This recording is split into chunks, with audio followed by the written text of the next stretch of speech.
ಇಲ್ಲಿ ನಾವು ಪ್ರಮುಖವಾಗಿ ನೋಡೋದು ಇಲ್ಲಿ ಬಾದಾಮಿಯ ಚಾಲುಕ್ಯರು. ಸೊ ಕರ್ನಾಟಕದ ಇತಿಹಾಸದಲ್ಲಿ ಛಾಯ ಸ್ಥಿತಿಯನ್ನು ಪಡೆದುಕೊಂಡಿರ್ತಕ್ಕಂಥ ಕಾಲಘಟ್ಟ, ಇತಿಹಾಸದ ದೃಷ್ಟಿಕೋನ ಸಮೃದ್ಧಿಯನ್ನು ಪಡೆದುಕೊಂಡಿರ್ತಕ್ಕಂಥ ಕಾಲಘಟ್ಟ, ಎಲ್ಲಾ ರಂಗದಲ್ಲೂ ಪ್ರಗತಿಯನ್ನ ಸಾಧಿಸಿದಂತಹ ಕಾಲಘಟ್ಟ ಅಂತ ಕರಿತೀವಿ ಕರ್ನಾಟಕದ ಇತಿಹಾಸ ಅಥವಾ ದಕ್ಷಿಣ ಭಾರತದ ಇತಿಹಾಸದ ಅಧ್ಯಯನದಲ್ಲಿ. ಹಾಗೆ ಈ ಬಾದಾಮಿ ಚಾಲುಕ್ಯರ ಕಾಲದಲ್ಲಿ ಏನಿದೆ ಎಲ್ಲವನ್ನ ಶಾಸನಗಳ ಮೂಲಕ ನೋಡುವುದೇ ಆದರೆ, ಸೊ ಮೊದಲದು ಬಾದಾಮಿಯ ಕ್ಲಿಪ್ ಶಾಸನ, ಬಾದಾಮಿಯಲ್ಲಿರ್ತಕ್ಕಂಥ ಬಂಡೆಗಲ್ಲು ಶಾಸನ ಅಂತ ನಾವು ಕರಿತೀವಿ ಅಂತ. ಅದು 1ನೇ ಪುಲಿಕೇಶಿ ಕಾಲಕ್ಕೆ ಸಂಬಂಧಪಟ್ಟಿರುವಂತಹ ಶಾಸನ. ಅಂದ್ರೆ 1ನೇ ಪುಲಿಕೇಶಿಗೆ ಸಂಬಂಧಪಟ್ಟಿರ್ತಕ್ಕಂಥ ಮಾಹಿತಿ ನಮಗೆ ಲಭ್ಯ ಆಗುತ್ತೆ. ಏನ್ ಮಾಹಿತಿ ಲಭ್ಯ ಆಗುತ್ತೆ?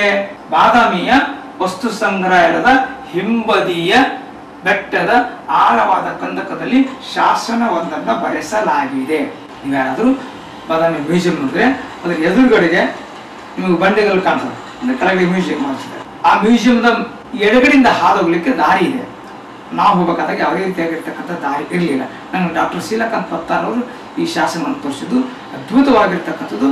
ಯಾರು ಹಾಳು ಮಾಡಿರ್ತಕ್ಕಂಥ ಜಾಗದಲ್ಲಿ ಬರೆಸಲಾಗಿರ್ತಕ್ಕಂಥ ದೊಡ್ಡ ಕಂದಕ, ಆ ಕಂದಕದ ಮಧ್ಯದಲ್ಲಿ ಇದನ್ನ ಶಾಸನ.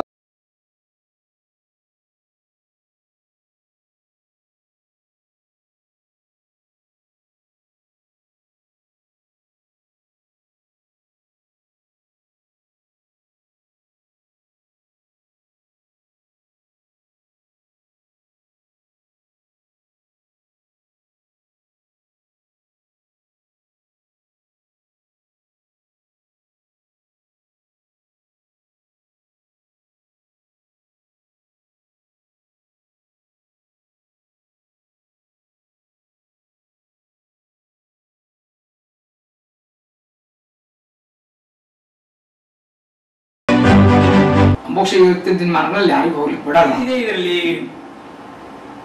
ಇದರಲ್ಲಿ 1ನೇ ಪುಲಿಕೇಶಿಗೆ ಸಂಬಂಧಿಸಿದ ವಿಷಯಗಳಿವೆ. ಏನ್ ವಿಷಯ ಇದೆ? ಬಾದಾಮಿಯನ್ನ ರಾಜಧಾನಿಯನ್ನೇ ಆಯ್ಕೆ ಮಾಡಿಕೊಂಡದ್ದು. ಅವನು ಅದನ್ನ ತನ್ನ ರಾಜಧಾನಿಯಾಗಿ ಮಾಡ್ಕೋತಾನೆ, ಕ್ಯಾಪಿಟಲ್ ಆಗಿ ಮಾಡ್ಕೋತಾನೆ. ಅದರ ರಕ್ಷಣೆಗೆ ಕೋಟೆಗಳನ್ನು ನಿರ್ಮಾಣ ಮಾಡಿದ್ದು, constructed the fort for the protect purpose. ತನ್ನ ಅಡ್ಮಿನಿಸ್ಟ್ರೇಷನ್ ಕಾಪಾಡಿಕೊಳ್ಳೋದಕ್ಕೋಸ್ಕರವಾಗಿ ಕೋಟೆ ಕಟ್ಟಿಸಿದಂತಕ್ಕಂಥ ಮಾಹಿತಿ ಸಿಗುತ್ತೆ. ಇವತ್ತಿಗೂ ನಾವು ಕೋಟೆ ಸಿಗುತ್ತೆ. ಹಾಗೆ ಸಾಮ್ರಾಜ್ಯದ ಒಳ್ಳೆದಕ್ಕಾಗಿ ಹಿರಣ್ಯ ಗರ್ಭಧಾರಣೆಯಾಗ, ರಾಜಸೂಯಾಗ, ಇವೆಲ್ಲ ವೇದ ಕಾಲಕ್ಕೆ ಇರ್ತಕ್ಕಂಥ ಸಂಪ್ರದಾಯಗಳು. ಆ ಸಂಪ್ರದಾಯಗಳು ಇವತ್ತಿಗೂ ಮುಂದುವರೆದಿದ್ದು ಅನ್ನೋದಕ್ಕೆ ಅಭಿವೃದ್ಧಿಗೋಸ್ಕರವಾಗಿ, ಜನತೆ ಕಲ್ಯಾಣಕ್ಕೋಸ್ಕರವಾಗಿ ಅನೇಕ ಯಾಗಗಳನ್ನ ಮಾಡಿದಂತಕ್ಕಂಥ ಮಾಹಿತಿನೂ ಲಭ್ಯವಾಗುತ್ತೆ. ಇದ್ರ ಜೊತೆಗೆ ವೆರಿ ಇಂಪಾರ್ಟೆಂಟು ಶಕ ಸಂವತ್ಸರದ ಕುರಿತು ಮಾಹಿತಿಯನ್ನ ನೀಡುತ್ತೆ. ದಕ್ಷಿಣ ಭಾರತದ ಇತಿಹಾಸದಲ್ಲಿ ನಮಗೆ ಈವರೆಗೂ ಸಿಕ್ಕಿರೋ ಮಾಹಿತಿ ಪ್ರಕಾರ ಇದೇ ಪ್ರಥಮ ಶಕ ಸಂವತ್ಸರವನ್ನು ಉಲ್ಲೇಖ ಮಾಡುವಂತಹ ಶಾಸನ.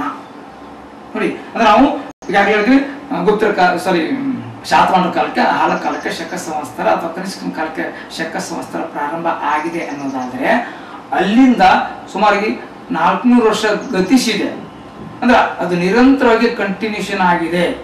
ಅದು ಹೆಂಗಾಗಿದೆ ಅಂತ ಹೇಳೋದು ಕಷ್ಟ, ಬಟ್ ಆಗಿದೆ ಅನ್ನೋ ಕಾರಣಕ್ಕಾಗಿ ಅವ್ನು ಡೇಟ್ ಹೇಳ್ತಾನೆ. ಅಂದ್ರೆ ಈ ಡೇಟ್ ಹೇಳ್ತಾನೆ ಎಲ್ಲರೂ ಒಪ್ಕೊಳ್ಳೇಬೇಕಲ್ಲ. ಹಾಗಾದ್ರೆ ಅಲ್ಲಿಂದ ಇಲ್ಲಿವರೆಗೂ ಶಕ ಸಂವತ್ಸರ ಕಂಟಿನ್ಯೂ ಆಗಿದೆ, ಅಥವಾ ಇವತ್ತಿನವರೆಗೂ ಶಕ ಸಂವತ್ಸರ ಇದೆ. ಅದನ್ನ ಅರ್ಥೈಸ್ಕೊಳ್ಬೇಕು. ಹೇಗೆ ಹೇಳ್ತೀನಿ ನಮ್ಗೆ, ಇಲ್ಲಿ ಶಕ ಸಂವತ್ಸರ 465 ಉಲ್ಲೇಖವಾಗಿದೆ. ಇದ್ರ ಸಹಾಯದಿಂದ 78 ವರ್ಷಗಳನ್ನು ಸೇರಿಸಿ, ಅದೇ ಯಾಕೆ ಸೇರಿಸಬೇಕು? ನಾನು ಈಗ ಹೇಳಿದೆ 465ಕ್ಕೆ 78 ಸೇರಿಸಿದ್ರೆ ಅದು ಕ್ರಿಸ್ತ ಶಕ ಬರುತ್ತೆ ಅಂತ. ಅಂದ್ರೆ 543, ಅಂದ್ರೆ ಈ ಶಾಸನ ಬರ್ಸಿದ 540, ಅವನ ಅಧಿಕಾರದಿಂದ ಹೆಚ್ಚುಕಡಿಮೆ 540 ಕಾಲಕ್ಕೆ, ಅಂದ್ರೆ ಒಂದ್ 2 ವರ್ಷ ಹಿಂದೆ ಹೋದ್ರೆ, ಅಂದ್ರೆ ನಿರ್ದಿಷ್ಟವಾಗಿರ್ತಕ್ಕಂಥ ಕಾಲಮಾನವನ್ನ ಗೊತ್ತಾಗಿ ಈ ಶಕ ಇರ ನಮ್ಗೆ ಅವಕಾಶ ಮಾಡಿಕೊಡುತ್ತೆ. ಅದು ಹೆಂಗಿದೆ? ಶಕ ವರ್ಷೇಶು ಚತುಶ್ಶೇಷು ಪಂಚಷಷ್ಟಿಯೇಷು, ಅಂದ್ರೆ ಶಕ ವರ್ಷ ಕಾಲ 465.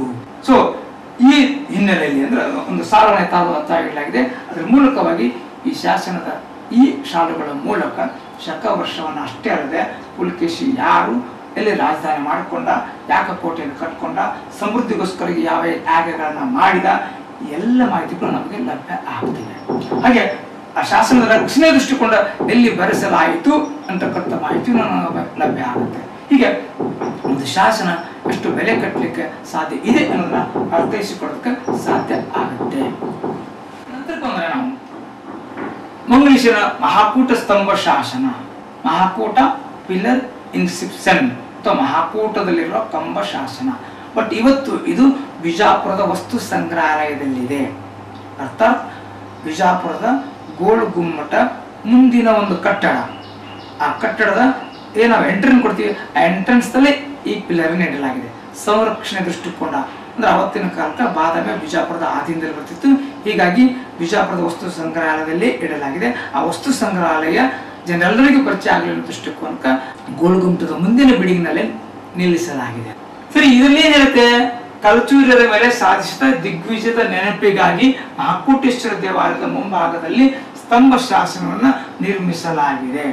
ಅನೇಕ ಕಾರಣಗಳಿಂದಾಗಿ ಆ ಶಾಸನ ನೀಡ್ತಾರೆ. ಹಾಗೆ ತಾನು ಗೆದ್ದುಕೊಂಡಿರ್ತಕ್ಕಂಥ ಸಾಧನೆ ಪ್ರತೀಕವಾಗಿ ಆ ಮಹಾಕೂಟೇಶ್ವರ ಮುಂದೆ ವಿಜಯ ಸ್ತಂಭವನ್ನ ನಿಲ್ಲಿಸ್ತಾನೆ. ಇದರಲ್ಲಿ ಇವನ ಕಾಲಕ್ಕೆ ಮತ್ತು ಹಿಂದಿನ ಕಾಲಕ್ಕೆ ಬರೀ ಇವನಲ್ಲ, ಇವನ್ ಇಲ್ಲೊಂದು ಪಾಂಡ್ ಇದೆ, ಸ್ನಾನಕೊಳ. ಆ ಸ್ನಾನಕೊಳವು ಸಹಿತ ಒಂದೇ ಪುಲಿಕೇಶಿಗೆ ಸಂಬಂಧಪಟ್ಟಿರ್ತಕ್ಕಂಥ ಮಾಹಿತಿಯನ್ನು ಕೊಡುತ್ತೆ. ಸೊ ಅದಕ್ಕೆ ಒಂದು ಶಾಸನ ಆ ಕಾಲಘಟ್ಟ ಅಷ್ಟೇ ಅಲ್ಲ, ಅದರ ಹಿಂದಿನ ವಿವರಣೆಯನ್ನು ಕೊಡ್ತಾರೆ. ಅದು ನಮ್ಮ ಭಾರತೀಯ ಪರಂಪರೆ, ಅದು ಮೆಚ್ಚಿಕೊಳ್ಬೇಕಾಗಿರ್ತಕ್ಕಂಥ. ಸೊ ಹಿಂದಿನ ಕಾಲಕ್ಕೆ ಸಂಬಂಧಿಸಿದ ಅನೇಕ ಮಾಹಿತಿಗಳಿವೆ. ಉದಾಹರಣೆಗೆ ಇವನ ಸಹೋದರ ಕೀರ್ತಿವರ್ಮನು ಅಂಗ ವಂಗ ಕಳಿಂಗ ಮಗಧ ಪಾಂಡ್ಯ ಚೋಳರನ್ನ ಸೋಲಿಸಿದ ಮತ್ತು ತನ್ನ ಸಾಮ್ರಾಜ್ಯವನ್ನು ಪೂರ್ವ ಪಶ್ಚಿಮ ದಿಕ್ಕುಗಳಲ್ಲಿ ವಿಸ್ತರಿಸಿದ ಎಂಬ ಮಾಹಿತಿಯನ್ನು ಕೊಡುತ್ತೆ. ಸೈಮಲ್ಟೇನಿಯಸ್ ಇವರಿಬ್ರು ಕಾರ್ಯನಿರ್ವಹಿಸ್ತಿದ್ರೆ, ನಿಜವಾಗಿ ರಾಜಭಾರ ಮಾಡ್ತಿರ್ತಕ್ಕಂಥವನು ಕೀರ್ತಿವರ್ಮ, ಅವನಿಗೆ ಸಹಾಯಕನಾಗಿರ್ತಕ್ಕಂಥವನು ಮಂಗಳೀಶ. ಸೊ ಇನ್ನೊಂದು ಶಾಸನದಲ್ಲಿ ಅವನ ಅತ್ಯಮೂಲ್ಯವಾಗಿರ್ತಕ್ಕಂಥ ಮಾಹಿತಿಯನ್ನು. ಸೊ ಇಲ್ಲಿ ಬರ್ತಕ್ಕಂಥದ್ದು ಮಂಗಳೀಶನ ಬಾದಾಮಿಯ 3ನೆಯ ಗುಹಾ ಶಾಸನ. ಮಂಗಳೀಶನಿಂದ ಬಾದಾಮಿಯಲ್ಲಿನ 3ನೆಯ ಗುಹಾಲಯದಲ್ಲಿ ಬರೆಸಿರುವಂತ ಶಾಸನ ಎಲ್ಲಿದೆ? ಚಿತ್ರಾಂಶ ತೋರಿಸಿದಾಗ ಬಾದಾಮಿಯಲ್ಲಿ ಇವನಿಂದಲೇ ನಿರ್ಮಾಣಗೊಂಡ 3ನೇ ಗುಹಾಲಯದ ಎಡಭಾಗದಲ್ಲಿ ಕನ್ನಡದಲ್ಲಿ ಶಾಸನ ಬರೆಸಲಾಗಿದೆ. ಇದರಲ್ಲಿ ಮಾಲಾಕಾರರಿಗೆ ದಾನ ನೀಡಿದ ವಿಷಯವಿದೆ ಹಾಗೂ ಇದನ್ನು ಹಾಳು ಮಾಡಬಾರದೆಂಬ ವಿವರಣೆ ಇದೆ.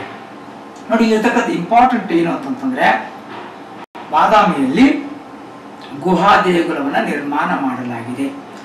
ನೀವು ಬಾದಾಮಿಯನ್ನ ಅವಶ್ಯವಾಗಿ ನೋಡಲೇಬೇಕಾಗಿರ್ತಕ್ಕಂಥದ್ದು. ಇದು ಬಾದಾಮಿಯಲ್ಲಿಯ 3ನೇ ಗುಹಾಲಯ. ಅಂದ್ರೆ 1ನೇದ್ದು ಶೈವ ಗುಹಾಲಯ, 2ನೇದ್ದು ವೈಷ್ಣವ ಗುಹಾಲಯ, 3ನೇದ್ದು ಶೈವ ವೈಷ್ಣವ ಗುಹಾಲಯ, 4ನೇದ್ದು ಜೈನ ಗುಹಾಲಯ.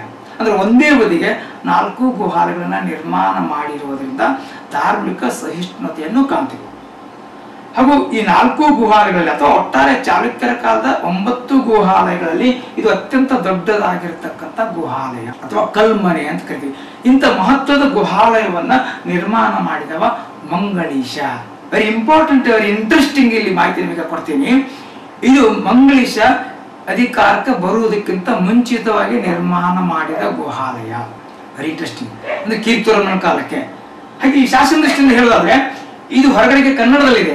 ಯಾಕಂದ್ರೆ ಸಾಮಾನ್ಯ ಜನ ಕನ್ನಡವನ್ನ ಅರ್ಥ ಮಾಡ್ಕೊಳ್ತಾ ಇದ್ರು ಅನ್ನೋ ಕಾರಣಕ್ಕಾಗಿ ಕನ್ನಡದಲ್ಲಿ ಬರೆಸ್ತಾನೆ. ಅದೇ ಒಳಗಡೆಗೆ ಬರೆಸ್ಬೇಕಾದಾಗ ಸಂಸ್ಕೃತದಲ್ಲಿ ಬರೆಸ್ತಾನೆ.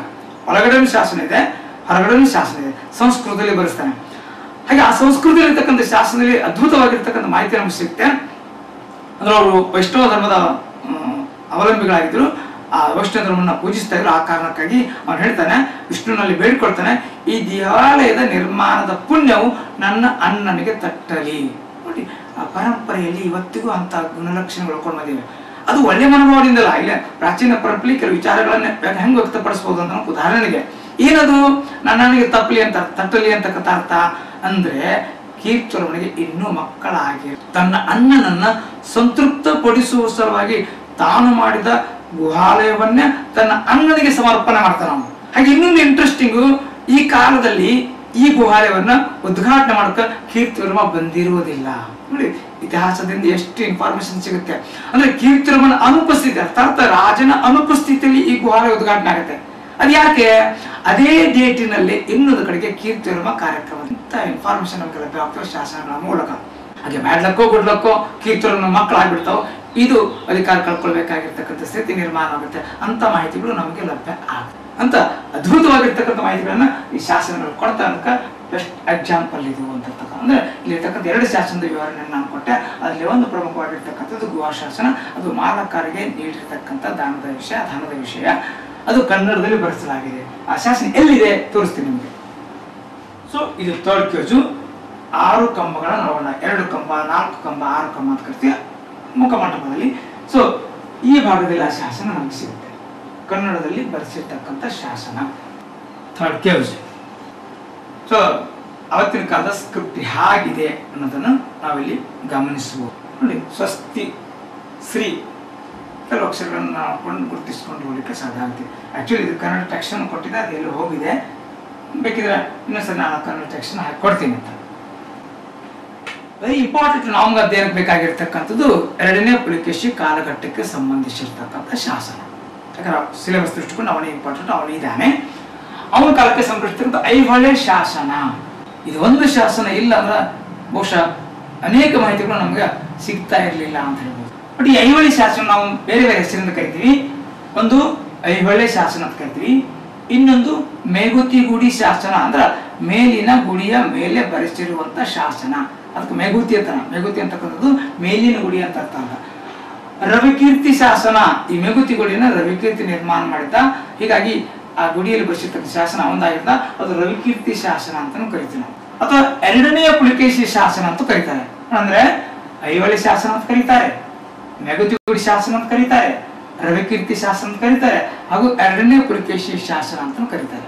ಅತ್ಯಮೂಲ್ಯವಾಗಿರ್ತಕ್ಕಂಥ ಶಾಸನ ಇದು. ಹಾಗಾದ್ರೆ ಏನ್ ಹೇಳುತ್ತೆ ಇದು? ರವಿಕೀರ್ತಿಯಿಂದ ಸುಮಾರು ಕ್ರಿಸ್ತಕ 643ರಲ್ಲಿ ಸಂಸ್ಕೃತದಲ್ಲಿ ರಚಿಸಲಾಗಿದೆ. ಇದು ಸಹಿತ ಸಂಸ್ಕೃತ ಇರ್ತಕ್ಕಂಥದ್ದು. ಇದರಲ್ಲಿ ಪುಲಿಕೇಶಿ ಮತ್ತು ಹರ್ಷವರ್ಧನನ ಜೊತೆಗೆ ನಡೆದ ಯುದ್ಧದ ವಿವರ ಇದೆ. ಸುಮಾರು 19 ಸಾಲ ಇದ್ದ ಕಾಣಿಸುತ್ತೆ. ಇದು ಕಾವ್ಯ ರೂಪದಲ್ಲಿದ್ದು ಹರ್ಷವರ್ಧನನು ಸೋತು ಎಂಬ ವಿಷಯವನ್ನ ವಿವರಿಸುತ್ತದೆ. ಬರೀ ಎಲ್ಲಿಯೂ ಹರ್ಷವರ್ಧನ ಸೋತ ಅಂತಕ್ಕಂಥ ಮಾಹಿತಿ ಲಭ್ಯ ಆಗಲ್ಲ. ಬಾಣನ ಹರ್ಷ ಚರಿತೆಯಲ್ಲಿ ಆಗಲಿ ಅಥವಾ ಈ ಚಾಲುಕ್ಯರ ಕಾಲದಲ್ಲಿರ್ತಕ್ಕಂಥ ಕೃತಿಗಳಲ್ಲೇ ಆಗಲಿ. ಆದ್ರೆ ಇಂಡೈರೆಕ್ಟ್ ಆಗಿ ಹರ್ಷ ಸೋತ ಅಂತಕ್ಕಂಥ ವಿವರಣೆ ಕೊಡ್ತಕ್ಕಂಥದ್ದು ಏಕೈಕ ಶಾಸನ. ಕವಿ ಆಗಿರ್ತಕ್ಕಂಥ ತನ್ನ ವರ್ಣನೆಯಲ್ಲಿ ಏನನ್ನಾದ್ರೂ ಹೇಳಿಕ್ಕೆ ಸಾಧ್ಯ ಇದೆ. ಆ ವರ್ಣನೆಯಲ್ಲಿ ಹೇಳಿರ್ತಕ್ಕಂಥ ವಿಷಯದ ಆಧಾರದಿಂದ ನಾವು ಹರ್ಷವರ್ಧನ ಸೋತ. ಯಾಕಂದ್ರೆ ಪುಲಿಕೇಶಿ ಮತ್ತು ಹರ್ಷನ್ ಇಬ್ರು ಸ್ನೇಹಸ್ತ ಚಾಸ್ತಾರೆ. ಅಂದ್ರೆ ಇವರು ಸಾಮ್ರಾಜ್ಯ ಕಸ್ಕೊಳ್ಳಿಕ್ಕೆ ಕಿತ್ಕೊಳ್ಳಿಕ್ಕೆ ಪ್ರಯತ್ನ ಪಡಲ್ಲ. ಪರಸ್ಪರ ವಿಶ್ವಾಸದಿಂದ ಉತ್ತರ ಭಾರತ ಜೊತೆಗೆ ಪುಲಿಕೇಶಿ, ದಕ್ಷಿಣ ಭಾರತ ಜೊತೆಗೆ ಹರ್ಷವರ್ಧನ ಸ್ನೇಹಸ್ತವನ್ನು ಚಾಚಿದ ಪ್ರತಿಫಲವಾಗಿ ಅದಕ್ಕೆ ಧಕ್ಕೆ ಆಗಬಾರದು ಎಂಬ ಕಾರಣಕ್ಕಾಗಿ ಅವರೆಲ್ಲಿ ಉಲ್ಲೇಖ ಮಾಡುತ್ತಾ ಪ್ರಯತ್ನ ಮಾಡಿದ್ರು. ಆದರೂ ರವಿಕೀರ್ತಿ ಬರ್ಕೊಳ್ತಾನೆ. ಯಾಕೆ ಬರ್ಕೊಂಡ ಗೊತ್ತಿಲ್ಲ. ಏನ್ ಬರ್ಕೋತಾನೆ? ಅವ್ನು ಬರೀತಾನೆ, ಹರ್ಷನ ಮದಗಜಗಳು. ಹರ್ಷವರ್ಧನ ಅನೇಕ ಆನೆಗಳೊಂದಿಗೆ ಯುದ್ಧಕ್ಕೆ ಬಂದಿದ್ದ. ಅವು ಎಂತವು? ಮದವೇರಿದ ಆನೆಗಳು.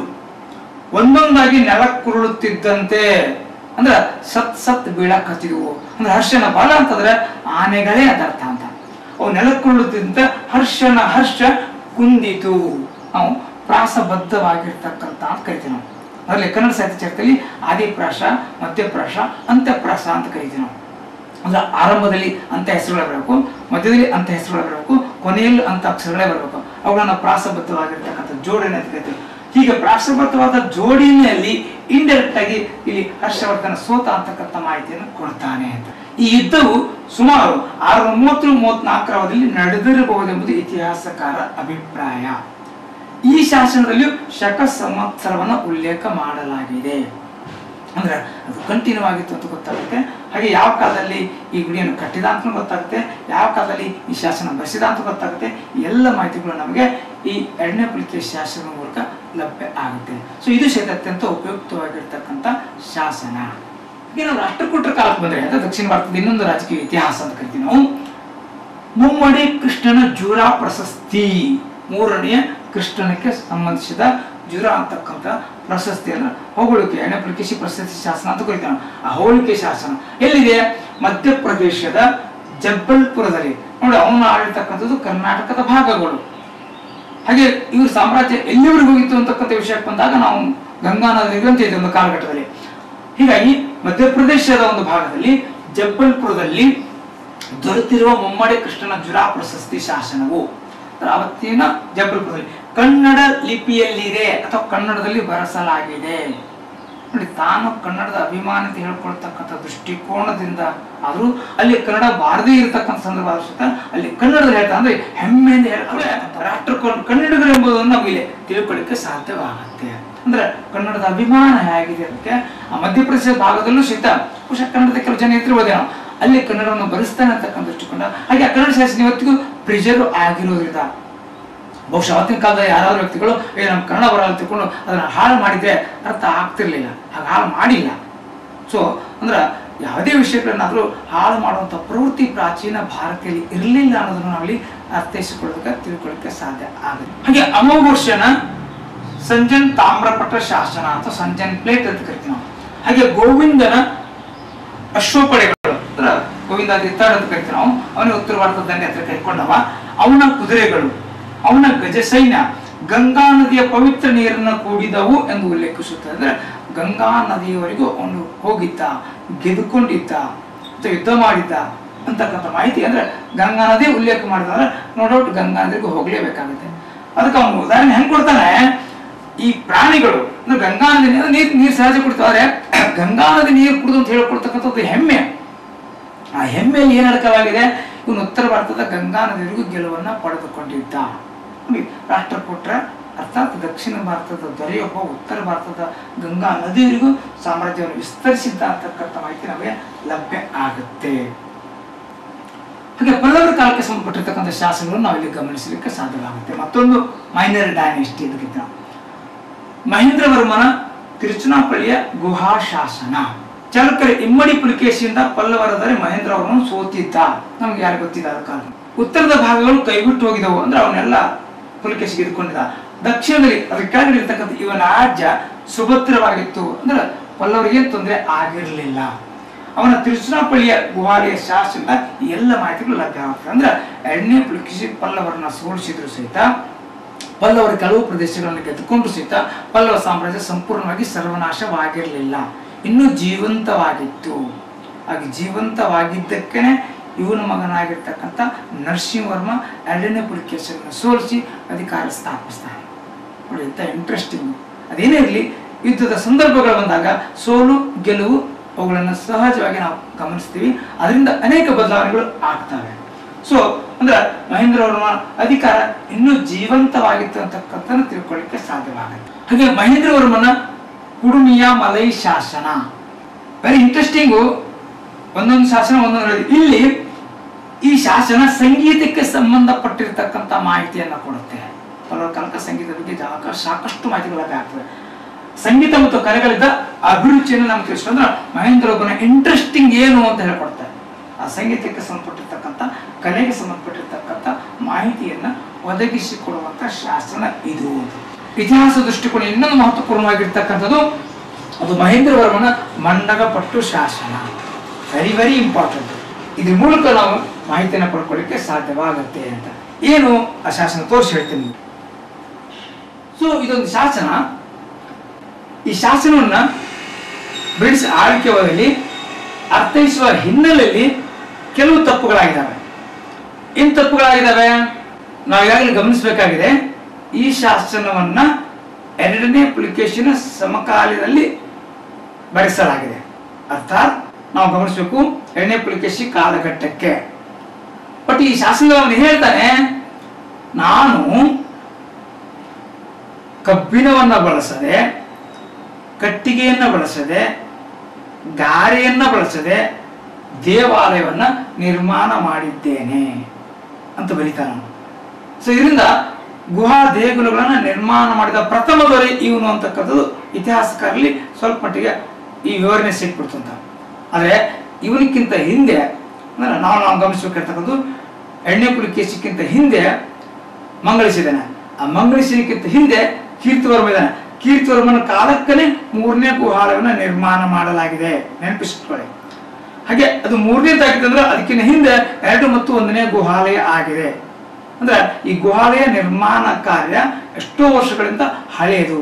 ಅಥವಾ ನಾವು ಮೌರ್ಯ ಕಾಲಕ್ಕೂ ಗುಹಾ ದೇಗುಲ ನಿರ್ಮಾಣ ಆಗಿದೆ ಅನ್ಕೊಂತೀವಿ. ಬಟ್ ಇವನು ಯಾಕೆ ಹೇಳ್ಕೊಂಡ ಅಂತ ಪ್ರಶ್ನೆಗೆ ಬಂದ್ರೆ ಬಹುಶಃ ಅವನಿಗೆ ಹೆಮ್ಮೆ ಅನಿಸಿದ ಹೇಳ್ಕೊಂಡಿದ್ದಾನೆ. ಆದ್ರೆ ಅದನ್ನೇ ಇಟ್ಟುಕೊಂಡು ಇವನ ಕಾಲಕ್ಕೆ ಪ್ರಥಮವಾಗಿ ಗುಹಾ ದೇಗುಲಗಳು ನಿರ್ಮಾಣ ಆಗಿದೆ ಅಂತ ಹೇಳುದು ತಪ್ಪಾಗತ್ತೆ ಅನ್ನೋದನ್ನ ನಾವಿಲ್ಲಿ. ಇನ್ನೊಂದು ಪಲ್ಲವ ಕಾಲದ ನರಸಿಂಹವರ್ಮನ ಬಾದಾಮಿಯ ಬಂಡೆಗಲ್ಲು ಶಾಸನ. ಸೊ ನಾನು ಹೇಗೆ ಹೇಳಿದೆ, ನರಸಿಂಹವರ್ಮ ಬಾದಾಮಿನ ಗೆದ್ದುಕೊಂಡ ಮೇಲೆ ನಾನು ಕೊಂಡಂ ಅಂದ್ರೆ ಗೆದ್ದುಕೊಂಡೆ ಅಂತಕ್ಕಂಥ ಹೇಳ್ಕೊಂತ ಹೆಮ್ಮೆಯಿಂದ ಹೇಳ್ಕೊಳ್ತಕ್ಕಂಥ ದೃಷ್ಟಿಕೊಂಡು ಅವನು ಬರ್ಸ್ತಾನೆ. ಏನ್ ಬರ್ಸ್ತಾನೆ, ನರಸಿಂಹವರ್ಮನು ಚಾಲುಕ್ಯರ ಇಮ್ಮಡಿ ಪುಲಿಕೇಶಿಯನ್ನು ಸೋಲಿಸಿದ ನಂತರ ತನ್ನ ದಿಗ್ವಿಜಯದ ವಿವರಣೆಯನ್ನ ಬಾದಾಮಿಯ ಮಲ್ಲಿಕಾರ್ಜುನ ದೇವಾಲಯದ ಹಿಂಭಾಗದ ಬಂಡೆಗಲ್ಲಿನ ಮೇಲೆ ಬರೆಸಿದ್ದಾನೆ. ಅದರಲ್ಲಿ ತಾನು ವಾತಾಪಿಕೊಂಡಂ ಬಾದಾಮಿಯನ್ನ ಗೆದ್ದುಕೊಂಡು ಎಂಬ ಮಾಹಿತಿಯನ್ನು ಹೇಳ್ಕೊಳ್ತಾರೆ. ಅಂದ್ರೆ ಪಲ್ಲವರು ಪುಲಿಕೇಶಿಯನ್ನು ಸೋಲಿಸಿ ಬಾದಾಮಿಯನ್ನ ಗೆದ್ದುಕೊಂಡ್ರು. ಸೊ ಈ ಪೀರಿಯಡ್ ನಾವು ಚಾಲುಕ್ಯರ ಕಾಲಕ್ಕೆ ಡಾರ್ಕ್ ಪೀರಿಯಡ್ ಅಂತ ಕರಿತೀವಿ, ಕತ್ತಲೆಯ ಯುಗ. ಅಂದ್ರೆ ಇಲ್ಲಿ ಬಾದಾಮಿಯಲ್ಲಿ ಚಾಲುಕ್ಯರು ಇಲ್ಲ, ಬಾದಾಮಿಯಲ್ಲಿ ಗೆದ್ದುಕೊಂಡಿರ್ತಕ್ಕಂಥ ಪಲ್ಲವರು ಇಲ್ಲ. ಅಂದ್ರೆ ಗೆದ್ದುಕೊಂಡು ಅಷ್ಟೇ ಹೆಮ್ಮೆಯಿಂದ ವಾಪಸ್ ಹೋಗ್ಬಿಡ್ತಾರೆ ಅವರು. ಬಹುಶಃ ಅಲ್ಲಿಂದ ಇಲ್ಲಿಗೆ ಲೆಂತ್ ದಾಳತ್ತೆ. ಹೀಗಾಗಿ ಈ ಕಾಲದಲ್ಲಿ ಯಾರು ಆಡಳಿತ ಮಾಡಲ್ಲ, ಅದಕ್ಕೆ ಕತ್ತಲೆ ಯುಗ ಅಂದ್ರೆ ಏನೂ ಬದಲಾವಣೆ ಆಗಲ್ಲ. ಮುಂದೆ ವಿಕ್ರಮಾದಿತ್ಯ ಗೆದ್ದುಕೊಂಡು ಆದ್ಮೇಲೆ ಇತಿಹಾಸ ಪ್ರಾರಂಭ ಆಗುತ್ತೆ. ಸೊ ಒಟ್ಟಾರೆ ಈ ಕಾಲಘಟ್ಟವನ್ನ ಕತ್ತಲೆ ಯುಗ ಅಂತ ಕರಿತಾರೆ. ಅದೆಲ್ಲ ಮಾಹಿತಿಗಳು ನಮಗೆ ಇಲ್ಲಿ ಲಭ್ಯ ಆಗ್ತಿವೆ. ಹಾಗೆ ಕಸಕ್ಕುಡಿ ಶಾಸನದಲ್ಲಿ ಸಿಂಹದ ಮೇಲೆ ದಂಡಯಾತ್ರೆ ಮಾಡಿರ್ತಕ್ಕಂಥ ವಿವರಣೆ ನಮಗೆ ಲಭ್ಯ ಆಗುತ್ತೆ. ಪಲ್ಲವರು ಸಿಂಹದ ಮೇಲೆ ಅಟ್ಯಾಕ್ ಮಾಡಿರ್ತಕ್ಕಂಥ ಇನ್ಫಾರ್ಮೇಶನ್ ನಮಗೆ ಸಿಗುತ್ತೆ ಅಂತ. ಇನ್ನು ಪಲ್ಲವರ ನಂತರದಲ್ಲಿ ಬರ್ತಕ್ಕಂಥವರು ನಾವು ತಂಜಾವೂರಿನ ಚೋಳರ ಕರಿತೀವಿ. ಆ ಚೋಳರ ಕಾಲಕ್ಕೆ ಸಂಬಂಧಿಸಿರ್ತಕ್ಕಂಥ ಶಾಸನಗಳನ್ನ ನಾವು ಗಮನಿಸಬಹುದು. Very important. ಚೋಳದೊರೆ 1ನೇ ಪರಾಂತಕನ ಉತ್ತರ ಮೇರೂರಿನ 2 ಶಾಸನಗಳು. ಪರಾಂತಕ ಶಾಸನಗಳು ವೆರಿ ವೆರಿ ವೆರಿ ಇಂಪಾರ್ಟೆಂಟು. ಇತಿಹಾಸದ ಪ್ರತಿಯೊಬ್ಬ ವಿದ್ಯಾರ್ಥಿನೂ ಇದನ್ನು ಓದಲೇಬೇಕು, ಇದನ್ನು ತಿಳ್ಕೊಳ್ಳೇಬೇಕು.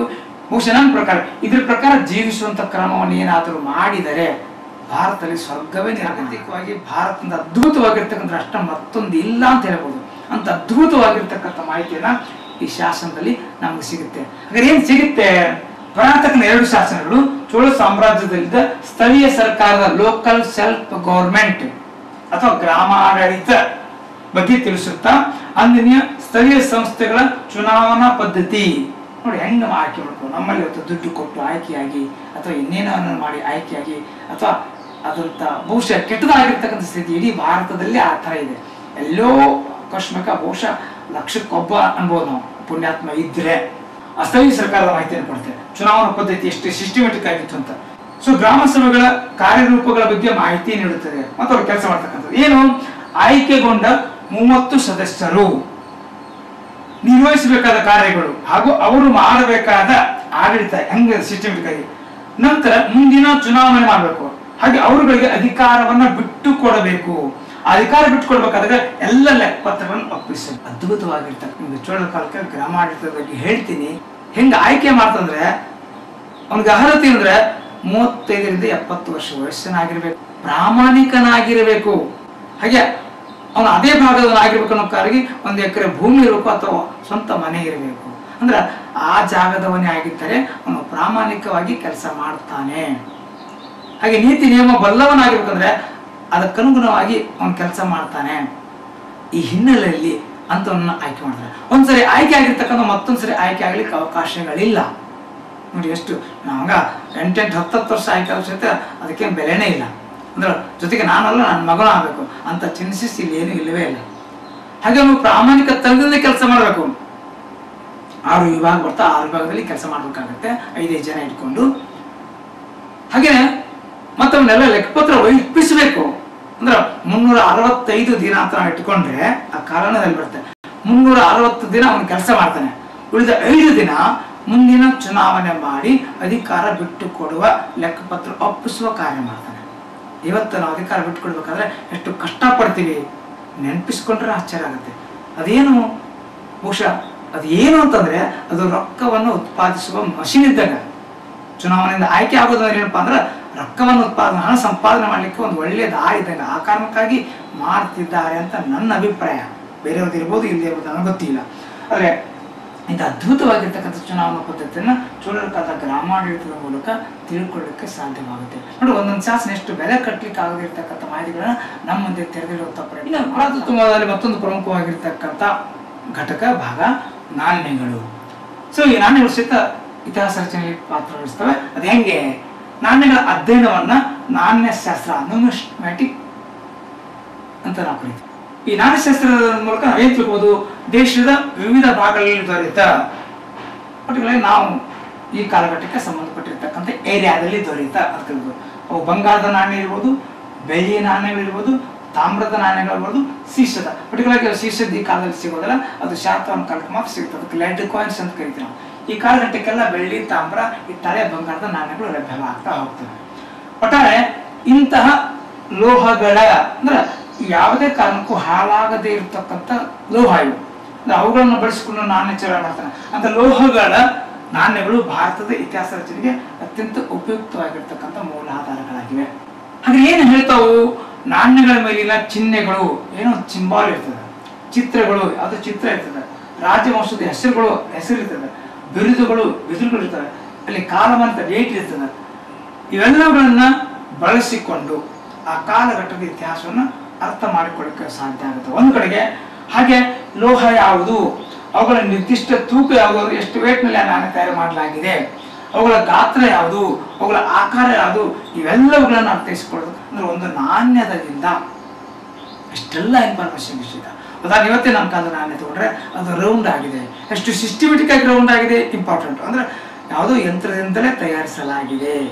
ಹಾಗಾದ್ರೆ ಎಷ್ಟು ದಪ್ಪ ಇದೆ, ಅದರ ತೂಕ ಎಷ್ಟು, ಒಂದು ನಾಣ್ಯ ದೊಡ್ಡದು ಒಂದು ನಾಣ್ಯ ಸಣ್ಣ ಮಾಡಿ ಬರಲ್ಲ, ದೊಡ್ಡದು ನಾಣ್ಯ ಸಣ್ಣ ಅಂದ್ರೆ ಅದು ಅದರ ಮೌಲ್ಯನೇ ಬೇರೆ ಆಗುತ್ತೆ. ಅಂದ್ರೆ ಪ್ರಮಾಣಬದ್ಧವಾಗಿರ್ತಕ್ಕಂಥ ತೂಕದಲ್ಲಿ ನಾಣ್ಯ ತಯಾರಿಸಿ ಯಾವ ಲೋಹದಿಂದ ಮಾಡಲಾಗಿದೆ, ಅದ್ರ ಮೌಲ್ಯ ಏನು, ಅದ್ರ ಒಳಗಡೆಗೆ ಯಾವ ಚಿತ್ರ ಇದೆ, ಯಾವ ಲಿಪಿ ಇದೆ, ಎಲ್ಲ ನಮಗೆ ಮಾಹಿತಿ ಸಿಗುತ್ತೆ. ಇವತ್ತಿನ ನಾಣ್ಯಗಳ ವಿಷಯಕ್ಕೆ ನಿಮ್ಗೆ ಬೇಕಾದಷ್ಟು ಇಂಥ ಉದಾಹರಣೆಗಳು ಲಭ್ಯ ಆಗ್ತವೆ. ಹೀಗೆ ಈ ನಾಣ್ಯಗಳನ್ನು ಇಟ್ಟುಕೊಂಡು ಹಾಗೆ ಯಾವ ಕಾಲದ ನಾಣ್ಯಗಳು ಸಿಗ್ತವೆ, ಅವುಗಳನ್ನ ಹೆಂಗೆ ಇತಿಹಾಸ ರಚಿಸ್ತಾರೆ ಅಂತ ನೋಡಿದ್ರೆ, ಒಂದನೇದು ನಾವು ಗಮನಿಸಬೇಕಾಗಿರ್ತಕ್ಕಂಥದ್ದು ಗುಪ್ತರ ಕಾಲದ ನಾಣ್ಯ. ಗುಪ್ತರ ಕಾಲದ ಚಿನ್ನದ ನಾಣ್ಯಗಳು ಕಲಾತ್ಮಕವಾಗಿವೆ, ಸುಂದರವಾಗಿವೆ. ಒಂದನೇ ಚಂದ್ರಗುಪ್ತನು ಒಂದು ಬಗೆಯ ಚಿನ್ನದ ನಾಣ್ಯಗಳನ್ನ ಚಲಾವಣೆಗೆ ತಂದಿದ್ದ. ಅದರ ನಂತರದಲ್ಲಿ ಬರ್ತಕ್ಕಂಥ ಸಮುದ್ರಗುಪ್ತ 8 ಬಗೆಯ, ಕೆಲವರು 7 ಅಂತ ಹೇಳ್ತಾರೆ, ಕೆಲವರು 8 ಅಂತ ಹೇಳ್ತಾರೆ, ನಾಣ್ಯಗಳನ್ನ ಚಲಾವಣೆಗೆ ತಂದಿದ್ದ. ಈ ನಾಣ್ಯಗಳ ಆಧಾರದಿಂದ ಅವನ ಅಭಿರುಚಿಯನ್ನ ಅರ್ಥೈಸಿಕೊಳ್ಳಲು ಸಾಧ್ಯವಾಗುತ್ತೆ. ಏನು ಅಭಿರುಚಿ ಇದೆ? ಹುಲಿಯನ್ನ ಕಾಲಿಂದ ತುಳಿಯುತ್ತಿರುವ ದೃಶ್ಯವನ್ನು ಒಳಗೊಂಡಿರ್ತಕ್ಕಂಥ ಒಂದು ನಾಣ್ಯ, ಅಂದ್ರೆ ಎಷ್ಟು ಪವರ್ಫುಲ್ ಇದ್ದ ಅಂತಕ್ಕಂಥದ್ದು. ಹಾಗೆ ಹುಲಿ ಚಿತ್ರ ಅಂದ್ರೆ ಹುಲಿಯನ್ನು ಕೊಂದ ಅಂತಕ್ಕಂಥ ಗೊತ್ತಾಗುತ್ತೆ. ಬಿಲ್ಲು ಬಾಣಗಳನ್ನು ಹಿಡಿದಿರುವ ಯುದ್ಧಕ್ಕೆ ಬೇಕಾಗಿರ್ತಕ್ಕಂಥವು ಅಥವಾ ಪ್ರಾಣಿ ಬೇಟೆಯಾಡಕ್ಕೆ ಬೇಕಾಗಿರ್ತಕ್ಕಂಥ ಶಸ್ತ್ರಾಸ್ತ್ರಗಳು ಯಾವುವು ಅಂತ ನೋಡಿದರೆ ಇವು ಅಂತ. ವೀಣೆಯನ್ನು ಹಿಡಿದಿರುವ ಬರೀ ಕ್ರೂರಿನೇ ಅಲ್ಲ, ಬರೀ ಯುದ್ಧ ಮಾಡವನೇ ಅಲ್ಲ, ಸಂಗೀತದ ಕಡೆಗೆ ಒಲವೂ ಇದೆ ಅಂತಕ್ಕಂಥ ವೀಣೆಯ ಚಿತ್ರ ಇದೆ. ಪರಸ್ಸನ್ನು ಹಿಡಿದಿರುವ ಅಥವಾ ಕೊಡಲಿ, ಯುದ್ಧದ ಕೊಡಲಿ ಅಂತ ಕರಿತೀವಿ. ಇನ್ನು ಅನೇಕ ವಸ್ತುಗಳನ್ನು ಹಿಡ್ಕೊಂಡಿರ್ತಕ್ಕಂಥ ದೃಶ್ಯಗಳು ಇಲ್ಲಿ ಬರ್ತವೆ. ಅಂದ್ರೆ ಪ್ರತಿಯೊಂದು ದೃಶ್ಯದ ಆಧಾರದಿಂದ ಅವನ ಅಭಿರುಚಿ ಏನಿತ್ತು ಅಂತ ಗೊತ್ತು. ಹಾಗೆ ಎಣ್ಣೆ ಚಂದ್ರಗುಪ್ತನ ಕಾಲಕ್ಕೂ ಸಹಿತ ನಾಣ್ಯಗಳು ಚಲಾವಣೆ ಬಂದಿವೆ, ಅವು ಇಂಥ ಲೋಹಗಳಿಂದ. ಹಾಗೆ ಕುಮಾರಗುಪ್ತನ ಕಾಲಕ್ಕೂ ಸಹಿತ ನಾಣ್ಯಗಳು ಚಲಾವಣೆ. ಒಟ್ಟಾರೆ ಈ ಚಂದ್ರಗುಪ್ತ ಮತ್ತು ಕುಮಾರಗುಪ್ತನ ಕಾಲಕ್ಕೆ 12 ಬಗೆಯ ನಾಣ್ಯಗಳು ಚಲಾವಣೆಗೆ ಬಂದಿರತಕ್ಕಂಥ ಮಾಹಿತಿಯನ್ನ ನಾವು ಗಮನಿಸ್ತೀವಿ. ಈ ನಾಣ್ಯಗಳ ಆಧಾರದ ಅವರ ಆರ್ಥಿಕ ಸ್ಥಿತಿಯನ್ನ, ಕಲಾ ನೈಪುಣ್ಯತೆಯನ್ನ, ಐತಿಹಾಸಿಕ ಮಾಹಿತಿಯನ್ನ, ಧಾರ್ಮಿಕ ವಿಷಯಗಳನ್ನ ಅರ್ಥೈಸಲು ಸಾಧ್ಯವಾಗುತ್ತದೆ. ನೆಕ್ಸ್ಟ್ ಬರ್ತಕ್ಕಂಥದ್ದು ಚಾಲುಕ್ಯರ ಕಾಲದ ನಾಣ್ಯಗಳು. ಅದನ್ನು ಚಾಲುಕ್ಯರ ಕಾಲದಲ್ಲಿ ಬಂಗಾರ, ಬೆಳ್ಳಿ, ತಾಮ್ರದ ನಾಣ್ಯಗಳು ಚಲಾವಣೆಯಲ್ಲಿವೆ. ಇವುಗಳನ್ನ ಗದ್ಯಾನ, ವರಹ ಮುಂತಾದ ಹೆಸರುಗಳಿಂದ ಕರೆಯಲಾಗಿದೆ. Is are very important. ಜೊತೆಗೆ ರಾಜ ಲಾಂಛನ ಇದೆ, ದೇವನಾಗರಿ ಲಿಪಿ ಇದೆ, ಮುಂತಾದ ಮಾಹಿತಿಗಳು ಈ ನಾಣ್ಯಗಳು. ರಾಷ್ಟ್ರಕೂಟರ ಕಾಲಕ್ಕೆ ಬಂದ್ರೆ, ರಾಷ್ಟ್ರಕೂಟರ ಕಾಲದಲ್ಲಿ ಬಂಗಾರ, ಬೆಳ್ಳಿ, ತಾಮ್ರ ಮುಂತಾದ ನಾಣ್ಯಗಳು ಚಲಾವಣೆಯಲ್ಲಿವೆ. ಧರ್ಮ, ಸುವರ್ಣ